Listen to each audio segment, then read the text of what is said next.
अस्सलाम वालेकुम। आज हम चैप्टर 3 का जो फर्स्ट टॉपिक है the aims of exercise therapy वो कवर करेंगे। इसमें उन्होंने सिर्फ ये बताया कि एक्सरसाइज थेरेपी के क्या गोल्स हैं, वो कब कब करनी होती है। ज़रूरी नहीं है कि एक्सरसाइज थेरेपी सिर्फ तभी करनी हो जब कोई इंजरी हुई हो जॉइंट या मसल को। जो फर्स्ट एम उन्होंने बताया है वो ये है कि अगर इनएक्टिविटी की वजह से कोई मसल में चेंजेस आए हुए हैं, लाइक अगर कोई बेड रिडन है या वैसे ही एक्टिव नहीं है, उसका सेडेंटरी लाइफस्टाइल है, तो उसकी मसल की बिल्डअप इतनी ज़्यादा नहीं होगी, मसल स्ट्रेंथिंग भी कम होगी, या मसल की में भी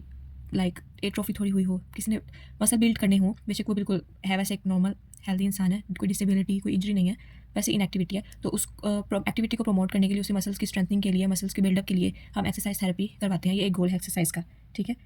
फिर सेकंड गोल जो है, अगर कोई मसल या जॉइंट में कोई प्रॉब्लम है, कोई मसल को इंजरी हुई है, स्पेसिफिक ग्रुप ऑफ मसल्स को इंजरी हुई है, या जॉइंट में कोई इंजरी हुई है, या कोई मसल सोरनेस है जिसकी वजह से नॉर्मल रेंज ऑफ मूवमेंट जो है जॉइंट की वो पूरी नहीं कर पा रहा, या सही से मसल की कॉन्ट्रैक्शन नहीं हो पा रही, या मसल पेन है, कुछ भी कोई भी प्रॉब्लम है, तो उस इनएफिशिएंसी को ठीक करने के लिए, करेक्ट करने के लिए हम एक्सरसाइज थेरेपी करते हैं, या नॉर्मल रेंज ऑफ मूवमेंट को रीगेन करने के लिए हम एक्सरसाइज थेरेपी करते हैं। फिर जो थर्ड एम है एक्सरसाइज थेरेपी का वो ये है कि अब पहले जो भी डेफिशिएंसी थी या इनएफिशिएंसी थी मसल्स में, या रेंज ऑफ मोशन कम था जॉइंट्स में, वो ठीक हो गया,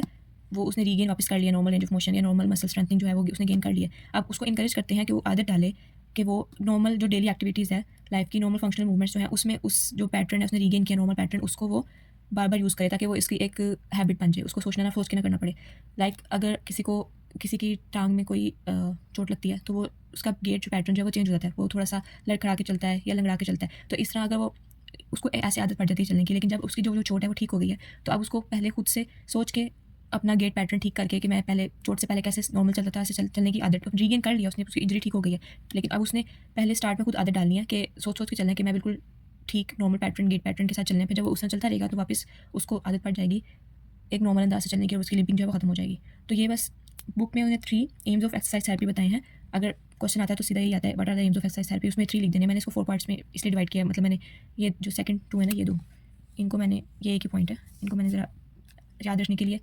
ईजी बना दिया। अगर आप ये पॉइंट्स भी याद रखते हैं, बाकी इन पॉइंट्स को खुद से एक सेंटेंस में एलैबोरेट करके पेपर में या टेस्ट में लिख देते हैं, तो फुल मार्क्स मिल जाएंगे।